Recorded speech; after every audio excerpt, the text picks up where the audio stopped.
to Crimes from the East. I'm your host, Pia, and with me is Alex. Coming in from, I don't know where. Which part of the world are you in, Alex? I'm 3 for 3 right now. 3 episodes, 3 countries. I'm hailing from the land of pimentón, paprika, España. Ooh, Spain. Where are you coming in for the next episode? Like Belize? I know, right? I need to mix it up. Azerbaijan? We have lots of listeners there, apparently. Oh, really? Oh, interesting. We're like in the top 10 Cool. of the Azerbaijan true crime list. And I'm like, wow, we have listeners there? That's great. Azerbaijani? I like the sound of that, actually. Azerbaijani. Hi, how are you, Pia? Are you still alive? I feel like you might actually be a zombie. Settling into this. This is my new normal now. I'm just always sick, always stuffed up, and I'm going to sound like this forever. I'm sure my voice sounds different. You sound very sultry and mysterious. Right. I like it, actually. Have you been getting enough vitamin D? Yes, I have to eat these super high dose, like 50,000 IUG vitamin D pills because I'm low on it. Doesn't seem like it's helping you that much, though. Yeah, it's the curse of being in New England, I guess. And having a toddler, don't forget. Yeah, just being indoors at all times. She's still a toddler? Yeah, she's still a toddler. Yeah, she's a toddler. And that's pretty much the only outing I get is when I go pick her up from school. But yeah. I like that because I get to drive. I typically don't really drive around much. Like my husband drives most of the time. Mm-hmm. And I like that little drive by myself. Put on like my Dead Mouse or whatever EDM sometimes. But I find that to be dangerous because like higher beats per minute, the faster I think I start driving. Drive. So I've had to change the genre of music for picking up my kid. What happens if you listen to Bollywood? I never do. Do you start like swerving, kind of car dancing? Yeah. I'll just be singing, swerving. The car will be like, what are those called? Tectronics? What are those? Lifts, like doing little bouncies. Bouncy bounce. Yeah, I listen to like lo-fi music. These 2 albums that I recently found, they're so cool. They're the soundtrack from Zelda Breath of the Wild. Like an orchestral version? They're actually inspired by them. So it's not like an official soundtrack, but they've taken the music from the game and made their own like version of each track. And it is so beautiful. It is so chill and positive and vibrant and relaxing. And you just feel really good. Amazing. I think I've heard some of them. Korok Forest. I love that one. Korok Forest. And Tal Tal Heights. Yeah. Tal Tal Heights. Yeah. Those are my favorite tracks. I have fun vitamin D facts real quickly, circling back to that. Because it's the winter months and everywhere I've gone, 3 countries, and it's still kind of dark and cold. Yeah. Northern Hemisphere style. But I learned today that if you put your store-bought mushrooms out in the sun for 15 to 20 minutes, they absorb like 5 or 6 times the daily value of vitamin D that you need as a human to be happy and not sad. And you then eat the mushrooms after laying them out in the sun, and you don't need to take vitamin D supplements necessarily. And my second fun fact is related to vitamin D supplements, often made out of sheep's wool. If you taste the vitamin D liquid in your capsules, or if you take the drops, it tastes sort of sheepy. Sheepy taste? I don't even know what that tastes like, but okay. Like, you need to find a wool sweater and just suck on it, and that's it. So I bet most of it comes from like New Zealand because they got tons of sheep there. Or maybe Azerbaijan. I don't know why. Azerbaijani sheeps, the best in the vitamin D game. Like they have a lot of sheep there, potentially. The last thing I have to say is I just hear myself giving away my fun facts, and it reminded me of a horoscope thing that I read that described my sign as like know-it-all in a not fun way. And now I'm like making fun of myself in my head. That's what Leos kind of are, right? No. No, Okay, we're not maybe. know-it-alls. Yeah. I thought we were know-it-alls. That's why we have a podcast, I guess. Leo's Yeah. like for the most annoying podcasts. We love the sound of our own voice. Do we though? I mean, I think we do. I think we do. But secretly we're like, oh, that sounds horrible. So our expectations are very high. Let me put it that way. Right. Yeah. The bar is too high for a Leo.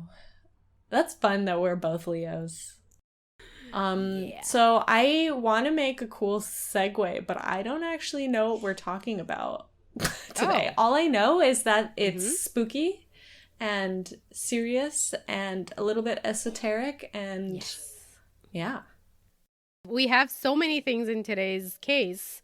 I chose it basically because I hadn't heard about it before. I haven't heard any other podcast cover it. And there are topics in there that I would love to talk about and explore. So I was like, this is perfect. And I want to give credit to my friend George, who told me about the snakebite case, the snakebite murder. Oh, I remember George. Well, I don't know him, but shout outs. Thank you, George. He told me about this case when we met up a couple of weeks ago in a party. And he's like, hey, have you heard about this one from Kerala? So he's from Kerala and he keeps track of all the, hot news, all the crime and whatnot going on in the state. Hot Kerala crime. Hot Carolyn crime. That could be a podcast. So yes, we are back to Kerala and even back to Thiruvananthapuram for today's case. Oh, if yeah. you remember, our temple, the Padmanabha Swami temple, was in Thiruvananthapuram, and the sage was told to find the endless forest. Thiruvananthapuram actually means the city of the endless forest. So we are literally back in the endless forest. Nice. Good to be back. Or is it? It seems to be also a place with endless crime stories, too. And like creepy stuff. And I don't think it's because it's particularly violent or the people are more violent or anything like that, but it's more so because it's well reported. And the cops seem to have a great knack at solving high-profile, heinous crimes here rather quickly, which is why we hear about it. Because when a case goes cold, it just goes on a shelf. They throw out the files. No one ever talks about it. Right. But these cops, like in Kerala, they seem to actually solve all their cases within like 2 years. So that's why it stays in the news. And damn, Kerala deserves a medal for this. Yeah, accolades to Kerala. We should come up with some sort of, fake, untangible award that we assign to good police in our stories. And we can give one to the Kerala or police or reporting or whatever authorities. Yeah, like we made up the Buddhu Awards for the dum-dums in our stories. Yeah, I and forgot so about to that, counter actually. that, we need to make what should we call it? I don't know. Top Cop Awards. We'll have to think about this one, I guess. We'll come up with it in the next episode. Yeah. Okay, so this is a rather recent case. It's from 2017. And unfortunately, we do not have a legal judgment on it yet. But I feel like whatever the outcome, the case is still like quite disturbing and it has plenty of meat in there to discuss and dissect today. So I thought we can go ahead with the story, even if we don't have a judgment. So it's a non-veg episode, eh? Mm-hmm. I guess all of our episodes, most of them are pretty non-veg. Very meaty. Today, we will talk about the Nanthancode multiple murder case. Technically, it's a serial killer case since there were 4 victims. Okay. And I just want to say, if I'm saying this word wrong, I'm very sorry. Is this a place? The name of a place? Yes, this is a place in Kerala. I guess it's like a suburb in Thiruvananthapuram. Okay. All right, so let's start with the murders.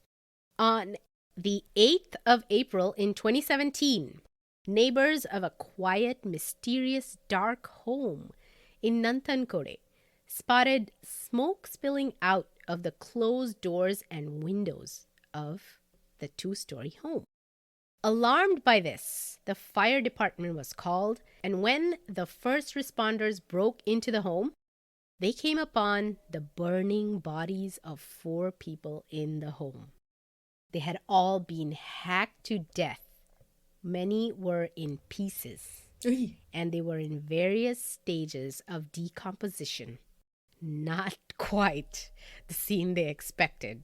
Wait, that's just a lot of stuff. And I just wanted to mention, this home is like 600 feet from the official residence of the Chief Minister of Kerala. What? So, yeah, there's tons of security and all kinds of protocol around that area for like who goes in and out and all that stuff. There should be lots of like CCTV cameras or whatever. That's why I guess when they called the fire department, they were there in minutes because they served this area first. That's not normal. Mm-hmm. Wait, okay, so just to circle back, the first responders show up, and what you're telling me in essence is that they break into the house and discover a bunch of basically body parts. Yes. In various stages of decomposition. Mm-hmm. That are alight with fire. They were alight, but not like blazing in a fury or something like that. The fire wasn't fierce enough to do much damage. So the bodies were still recoverable and were able to be autopsied. Okay. Like it had just been started. The fire had just been started and it hadn't like caught on or like turned into a furnace, essentially. Gotcha.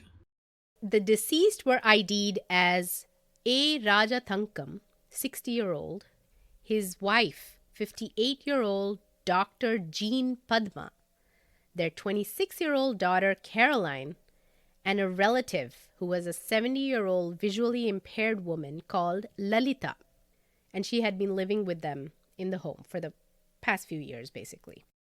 But conspicuously missing from the home was the 30-year-old son of the couple, Cadell Jeanson Raja. They expected his body to be found there, or he should have been lurking around the home somewhere because he never left home, according to the neighbors. And so him not being there was suspicious right away. So at once, bolos, or be on the lookout for, were put out for Cadell as a person of interest. They suspected that he had something to do with this horrific crime spree, or he was another victim of whoever did commit the crimes and needed to be found at once. So whatever they actually believed, they needed to find him. The neighbors and various relatives of the family had come forward to share their thoughts and speculations with the investigators. And with over 90 testimonies, the cops felt that either Cadell was their man or he had been the last victim of this crime. Except he was nowhere to be found. Yeah, you can't be running off in this situation. Unless you want to be, like, suspected, probably better to just stay put. Mm-hmm. Now let's talk about the Raja family. Now this was a very sheltered, quiet family, and this was the quintessential last house on the left, so to speak. The doors and windows of the home were almost always sealed shut. The family members weren't seen milling about too much outside. The trees and bushes were all overgrown and a little unkempt. Very little natural light entered the home, and it was very dark and moody on the inside because of that. Now, this is very unusual in Kerala because they have the open house plan, typically, which is like they will have a central courtyard and the rooms are built around that courtyard. So the home gets plenty of natural light and ventilation. That's the style of home in Kerala. But not this one.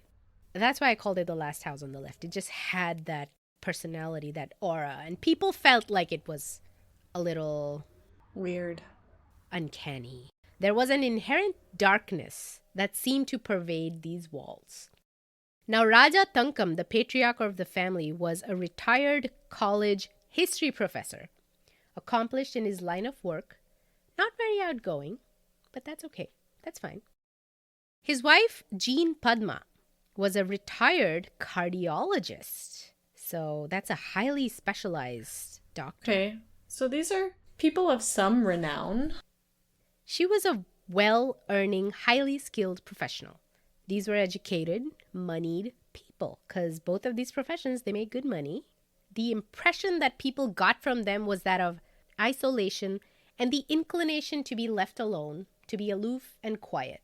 This is what the overall sense of the family was. But, like, what is this family doing in this creepy house? Yeah, have you seen pictures of the home? I'm trying to find some now.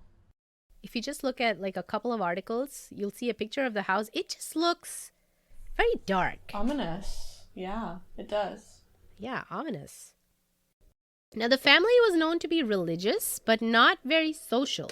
And usually when families are religious, they'll go to church or their temples or whatever's their place of worship and socialize there with other people of their community, right? Right. But this family was not known to do that, at least not too much. They kept to themselves, mostly. They all lived in their rooms on the upper floor of the home. And that zone was out of bounds for everyone else. So even the cooks and the maids, they were not really allowed to go up. That's a bit strange, no? Yeah. They barely spoke amongst themselves and only met when they all came down for meals to the ground floor. It's not sounding like the happiest home. Sound like they're all stuck with each other somehow and they're just sort of like trying to get through it. A maid who also cooked for them and lived in the home on the ground floor gave a lot of information to the police about generally how the family operated, their personalities, and the events before and after the murders. And along with the maid on the ground floor lived Lalita, who was the 70-year-old visually impaired relative. I think she was either a sister or a cousin of the wife of Padma Jean. Nothing we know of so far justifies these brutal deaths. No. Yeah. Okay, they were weird. You can live however you want. Yeah. Even if you're weird. Who cares? Now, why were they all murdered? We'll find out, I guess. And can we talk about Cadell? Yeah. Can we talk about the son? Because I did the preliminary image search and a lot of pictures of a very creepy looking fella come up, and I'm assuming that that's Cadell. Yes, that is Cadell. Like, I don't want to talk to this person. Cadell was a 30-year-old living at home with his parents.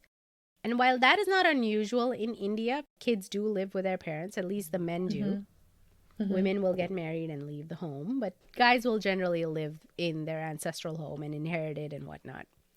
Yeah. That's not the odd part. The odd part is that he was perpetually entombed in his room, day and night, playing and developing violent video games. Oh, interesting. Is there like an Indian equivalent to an otaku? Wait, are they called otakus? No, what are the Japanese shut-in like people called? There's a name for it. You know what I mean? But I know what you're saying. Yeah. I don't know what it's called, but yes, I have seen that like in Japan and even in China, right? Where these people just play games nonstop. They're just eating ramen all day, sitting in that chair, not getting up. They're called hikikomoris. Hikikomoris? Yeah. Yeah, that's what he was. That's what Cadell was, essentially. Now, when I read that part, I was so pissed off because, I mean, it's a little bit of a reach, as usual, by media to blame violent video games and such. Yeah. But in this circumstance, I don't know, like maybe it did contribute to his disturbed state of mind. Maybe it helped to perpetuate it. Or was it like a result of his already disturbed state of mind? Yeah, it may have been a consequence of his disturbed state of mind, not necessarily the cause. Like a byproduct of it. Yeah. Now, Cadell never did well in school. He had to switch from one school board to another and take easier classes to try and make it through the education system somehow. His classmates from school remember him as being a poor student, often being beaten by the teachers for not knowing the answers to questions and failing a lot of tests. Now, this whole beating by teachers is also normal in most parts of India. We're not shocked. Even if it's not great, we're not shocked. They also remember him as always having very expensive, trendy gadgets. Okay. Well, his two pretty successful parents, so that tracks. Yeah, a little bit of that rich brat type, maybe. I don't know. But from the sounds of it, he seems to have some kind of learning disability. He's always been like that. Like, he didn't do well in school the whole way, through and through. And unfortunately, back in the day, there weren't any support systems or even the belief that some kids truly need support and need non-traditional learning resources. Yeah, like I wonder how many millions of kids have suffered silently and were just labeled lazy or stupid when they were just different and they had different needs. Oh, yeah. Mm-hmm. We don't know if he just had a learning disability or he was just neurodivergent. We don't know that yet. But the system labeled him a failure, basically. Okay, gotcha. So, like, for whatever reason, he wasn't doing super well. Now, Cadell had initially enrolled to study MBBS, which is what you study to become a doctor, like his mom, and his sister Carolyn, because she had just completed a degree in medicine from China and had returned home 3 weeks before the murder. And I have a feeling this MBBS degree thing was not his own choice, and he was probably coerced into medicine by his family. We see this happen so often, like all the time, especially in Asian communities. Like, doctors always want their kids to be in the medical field. I don't know, perhaps they feel they can guide them in the careers and be good mentors because they already have the contacts and the knowledge. But it doesn't always work out well. You know, if the kid doesn't have the aptitude or the interest, the medical field is tough. You can't just get up and be like, oh, okay, I'll be a doctor, I guess. I feel like not everyone should have a doctor's temperament either. Like, we definitely need some people in the world to be able to be doctors, but we also definitely need that not everyone in the world has the, like, temperament and the personality needed to be a doctor. Because doctors have to have a certain level of ability to detach. And some of the most successful doctors and surgeons and specialists in the world are actually sociopaths. Right, yeah. So, yeah. But good sociopaths, because they're able to use their ability to their advantage. But yeah, not everyone needs to be like that. Best if they're not. Like I said, it doesn't always work out, just like in Cadell's case. He dropped out of college within a year. And then he joined engineering, which is the other field all Indian parents push their kids into. It's either doctor or engineer. They're just really lacking a bit in the originality sometimes. Things have changed now. This is like 2009 when Cadell was going through this whole turmoil, academic turmoil. So it turns out that he wasn't into that either. Surprise, surprise. I mean, he wasn't passing the tests. He may have been into it, but he wasn't able to formally study it and excel. I don't want to judge a book by its cover, but this guy doesn't have the face of someone who enjoys, like, a rigorous academic pursuit. Does that mean? That's mean.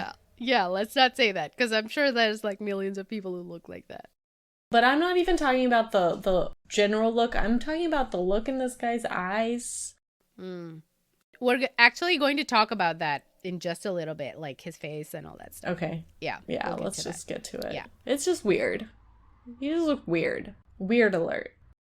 Poor Cadell, he flunked out of engineering after a couple of semesters, and he had gone to Australia to study, so I'm sure a lot of money was invested into this pursuit of education for him. And he was just failing nonstop, like one thing after the other. But he started to work for some tech company in Australia, developing software components used in gaming. Mm-hmm. The articles say that he made some kind of a search engine used in gaming, and he sold that to an Australian company, and he had a bit of money because of that. Okay. I mean, that's kind of impressive. I don't know how to do that. Now, I'm hoping this is true. I don't know if he actually did all of that, if he just lied, or I have no idea. Yeah. Okay. About his actual skills in the field, but this is what was in the news article. And he claimed to be working in this field over the years as some AI developer in the gaming industry. That's what he called himself. So whatever he was doing, he stayed in his room 24/7 doing it. He had no friends. He didn't socialize. He claimed his parents humiliated him and they were embarrassed of him, owing to his academic failures. So he was kind of resentful, I suppose. Put into more isolation? Mm-hmm. It sounds pretty repressive and abusive, doesn't it? Like the whole environment. A bit. The whole situation, there's stuff happening when the maids aren't there that we don't know about, and I don't think it's good. But then this is a 30-year-old who was choosing to live here and have his parents pay for his lifestyle. So I don't know if he has much of a right to complain about it. If it was so bad, he could have left. He should have left. I mean, if he's actually neurodivergent or if he hasn't been given the life skills to leave, you never know. Yeah. I don't know why I'm sympathizing on one hand and then I'm all over the place. I don't know what country I'm in right now, Pia. I mean, it's not wrong to give people the benefit of doubt, especially in a case like this where it's not clear what his mental state was and is, and if it left him feeling inadequate to fend for himself. Mm-hmm. And he was kind of at the mercy of his circumstances, really. It's possible. Like, we can't say. We gotta approach all the angles, like good armchair detectives. Whatever it was, he was getting worse. And he was gearing up for a horrific end, much like the Amityville case from New York.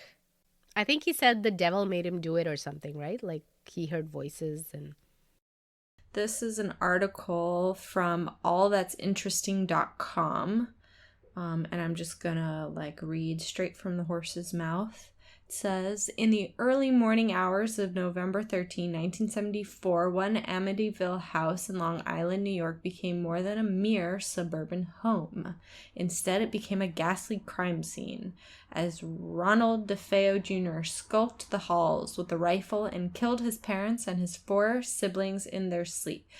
He later claimed that there were voices in his head urging him to kill, and some believe to this day that he was indeed hearing evil spirits that resided within the so-called Amityville Horror House at 112 Ocean Avenue in Long Island, New York.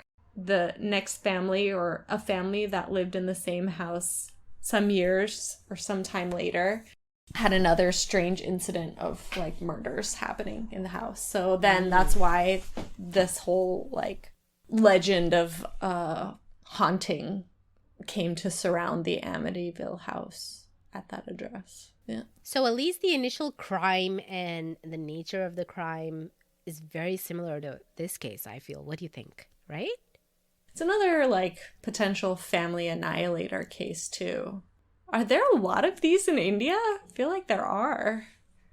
There are, yeah. We'll see later what more these two cases have in common, that esoteric part that I was talking about. We'll see that in a little bit.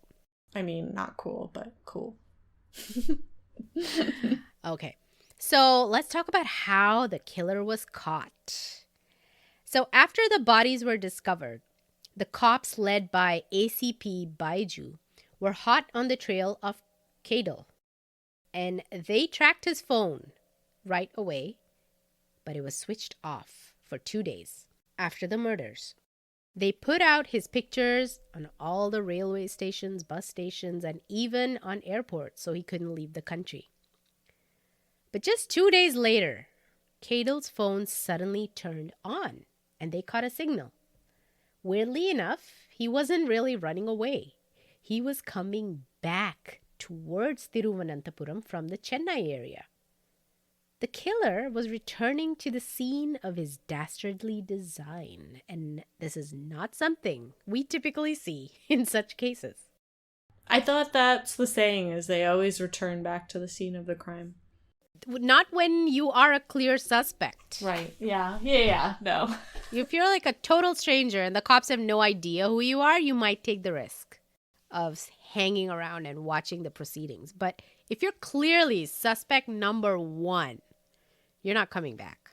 You would try to disappear into the billion-strong population. Okay, so his phone came back on. They were tracking him. He was heading back home. Mm-hmm.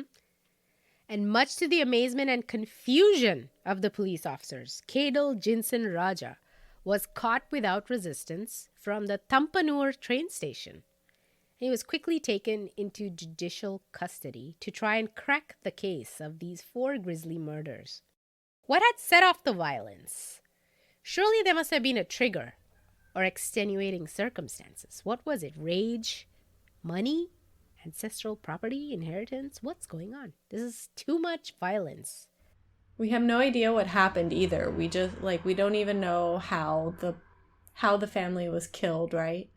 Yeah, we will in one paragraph. Okay. Now, the answers that they got from this strange man just made the case even more puzzling and left the cops scratching their heads. Let's talk about the murders. The murders from the confession of Cadell. Now, Cadell was cool, he was calm and collected, even during the harsh interrogation. He was quietly and calmly answering their questions, and even the toughest of questions didn't faze him. He answered with a smile and the nonchalance of a casual conversation. His demeanor was unnerving, and it prompted the cops to later seek medical clearance so that they could confirm that he was fit for trial. I guess he spooked the cops out too. Yeah, well, what questions were they asking him? What were his responses? Well, Cadell was spouting a whole bunch of nonsense. But we'll talk about that in just a little bit. First, let's go over the sequence of events as confessed by Cadell. On April the 5th, Padma Jean was home alone, that's his mother, with just Cadell up in his room on the upper floor. He called her on the pretense of showing her a new game that he had developed. Innocently, she came into his room and took a seat in front of his computer monitor, waiting for her son's proud achievement. Maybe he was finally taking off? I'm sure she was hopeful. She was instead made a pawn in Cadell's most devious game of death. When he struck her in the back of the head with a hatchet, she fell to the floor, where he struck her a few more times to make sure that she was dead. Oh, ouch. Okay. Brutal. There was blood all over the floor, which he quickly wiped up and then dragged her into the bathroom to hide the body. In a few hours, Cadell's father and sister arrived home, and this sick killer went down, had lunch with them, and then, with the same excuse, called his sister Carolyn up to his room to show her his new game. He hit her with the hatchet, but she didn't die, and so he slashed Carolyn's neck with a machete to make sure that she bled to death. Then he hid her body, wiped up the blood, and then called his father, Raja Tangam, to see his new game. So he's just picking them off one by one with the same ruse, yeah? Same ruse, same technique, same exact result. All 3 were now dead. Their bodies were in the bathroom, some in pieces because he had hacked them so hard.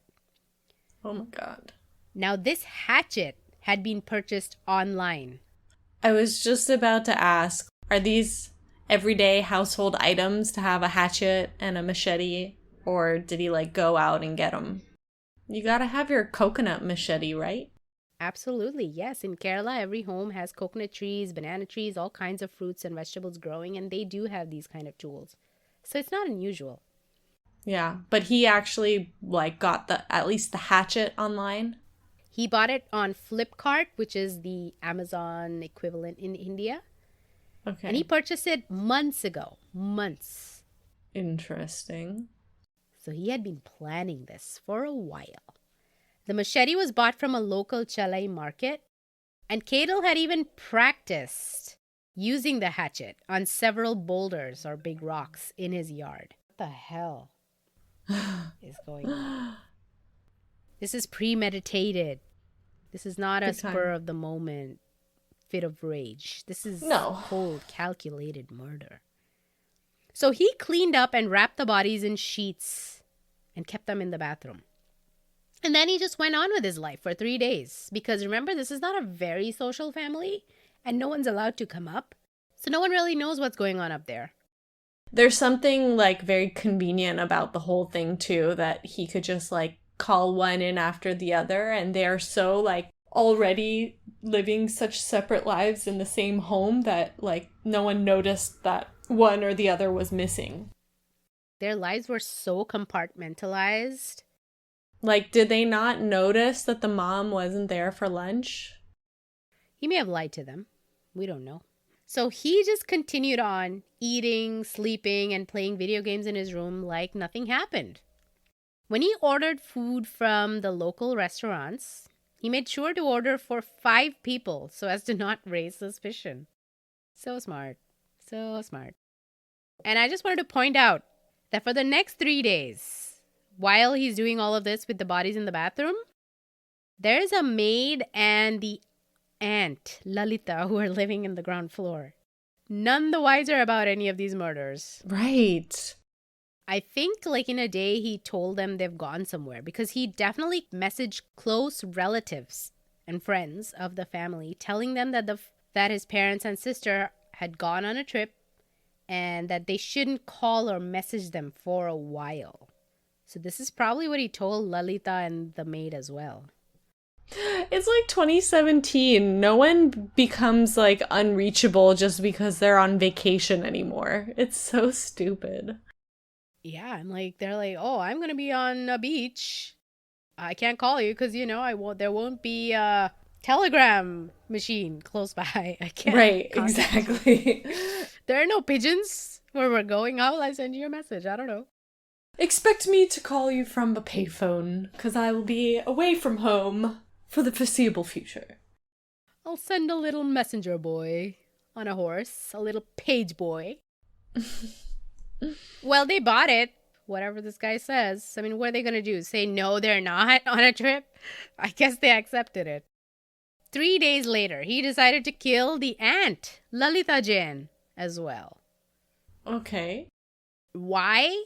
He said because she was helpless, and he felt that he had to do her the mercy of death, of killing her, because there was no one left to take care of her now. Right. But so why did he kill his family, the caretakers, in the first place? Come on, you're not seeing the compassion in this sweet killer's thoughts. In this last murder? Yeah, I guess not. So he called his poor blind aunt up. I wonder what he told her. Come listen to my new video game, Auntie.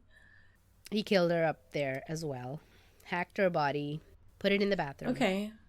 So we have 4 murders that he's actually confessing to. So he showed up, police got him, and he's just, confessing.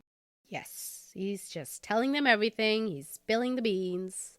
And smiling the whole time. Yeah, that's the thing I was gonna mention earlier, is like you have all of these photos of him getting arrested, and he's got this like very, very creepy smile in almost every photo.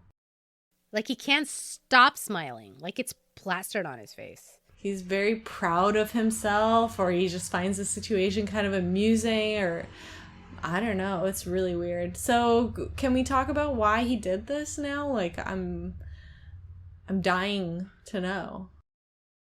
So when he killed all of them, at that point now Lalita's missing too. And the maid who lived on the ground floor with Lalita, now she's like, wait a minute, where's Lalita now? I mean, you said your family's gone, but where's this aunt? What's going on? Cadell got really angry on her and he told her to get lost. Basically, he told her to leave. Mm-hmm. And he then went to his uncle's home for a meal and even gave his uncle 10,000 rupees out of the blue, which was kind of odd. I don't know why he did that. Maybe it was kind of like his goodbye. Maybe that uncle was nice to him when he was little or something. I don't know. He felt some sympathy, or he felt a connection with this uncle because he had a meal with him, gave him some money. I guess he knew he was going to run away and he's like, Goodbye, uncle. Maybe it was like weird for him to be having lunch with this uncle. So he was like, well, it was a bit of like a guilty conscious thing. If I give him some money, maybe he won't like think about it too much because he'll just be happy to have money. Now, very quickly, the bodies started to decompose because Kerala is very hot and very humid. So on Saturday, which is on the 4th day after the murders, when the stench of the bodies and the flies and the bugs were becoming an inescapable problem, he decided that it was time for his next move. He proceeded to douse the bodies in gasoline that he had purchased a week before, as according to his plan, and he set it on fire.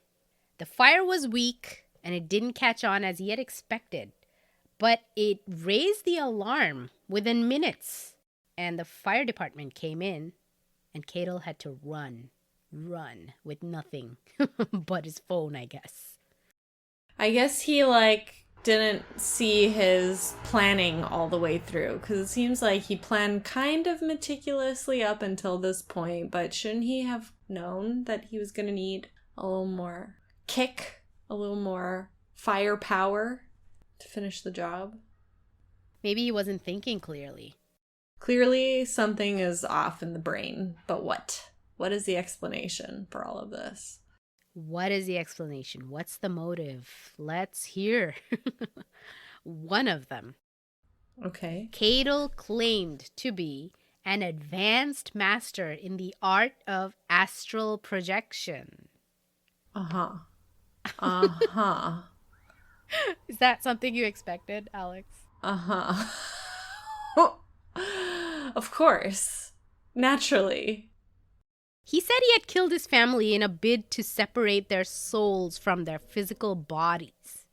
So now their spirits would be free. Wait. Yeah, he had liberated them. This is related to being a master at astral projection. According to him.